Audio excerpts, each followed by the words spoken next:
Allô, c'est Geneviève de Savoir pour vrai.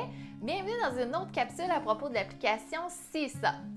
Récemment, il y a des enseignants qui m'ont demandé quel genre d'activité on pouvait proposer aux élèves à l'aide de l'application CISA. Ça tombe vraiment bien parce que CISA a justement fait une mise à jour de son application cette semaine en proposant une bibliothèque d'activités. Donc, on regarde ça ensemble.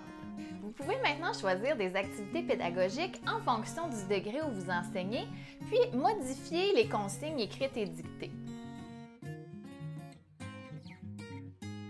Show what you know about fractions. Divide the pie.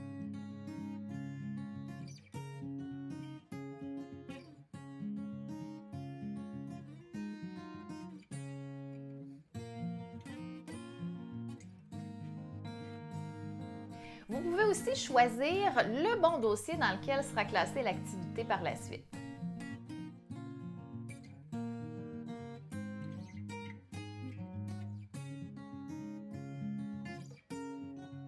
Vous avez aussi la possibilité de créer votre propre activité selon les besoins des élèves. Une autre suggestion d'activité à faire avec CISA, c'est en utilisant les outils photo et vidéo. Dans le fond, vous-même ou les élèves peuvent capturer les moments spéciaux vécus en classe ou lors d'une sortie éducative, par exemple. Vous pouvez même filmer la présentation orale des élèves afin que leurs parents les voient à l'œuvre. Ils les ont tellement fait pratiquer, c'est la moindre des choses de leur montrer le résultat. Bonjour, je m'appelle Geneviève, puis je vous présente ma passion pour les dés. De son côté, l'outil Note peut être utilisé pour que l'élève partage ce qu'il a retenu à la fin d'une leçon. Une autre façon de l'utiliser, ça serait de demander à chaque élève de composer une phrase avec les mots de vocabulaire à l'étude, puis d'en choisir quelques-unes pour la dictée de la semaine. C'est une belle occasion pour vous de sauver du temps, ça! Ouf. Oui, les élèves, trouvez-moi des phrases de dictée, là!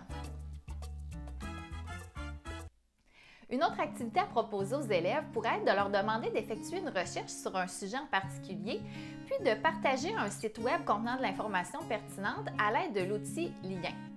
Un travail de recherche pourrait ensuite être rédigé à partir des sources trouvées par tous les élèves. Avec l'outil Dessin, vous pouvez créer des courtes capsules d'enseignement d'une notion. Ça peut servir aux élèves quand ils font des exercices de consolidation, quand ils étudient à la maison ou encore dans le contexte de la classe inversée.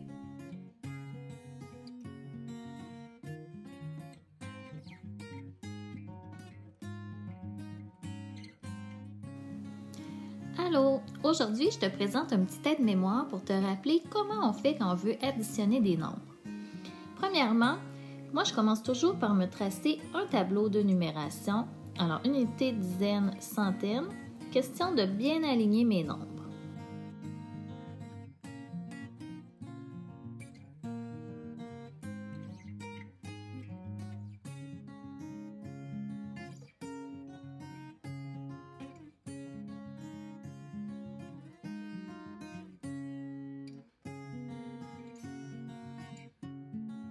Les élèves peuvent aussi enregistrer leur propre capsule afin de vous démontrer leur compréhension d'une notion. Vous pouvez même vous servir de leur capsule comme trace d'évaluation. À l'époque où on vit, puis avec tous les outils qu'on a à notre disposition, c'est faux de penser que la méthode papier-crayon, c'est la seule manière d'évaluer. D'ailleurs, il faudrait peut-être que je vous prépare une capsule à ce sujet-là, l'évaluation. Évidemment, vous pouvez aussi donner une activité à faire aux élèves en utilisant n'importe quelle autre application qui est plus adaptée à la tâche, puis leur demander de publier le produit fini sur CISA. Je vous ai donc donné plusieurs exemples d'activités à réaliser sur CISA, puis comme vous pouvez le constater, les possibilités sont pratiquement infinies.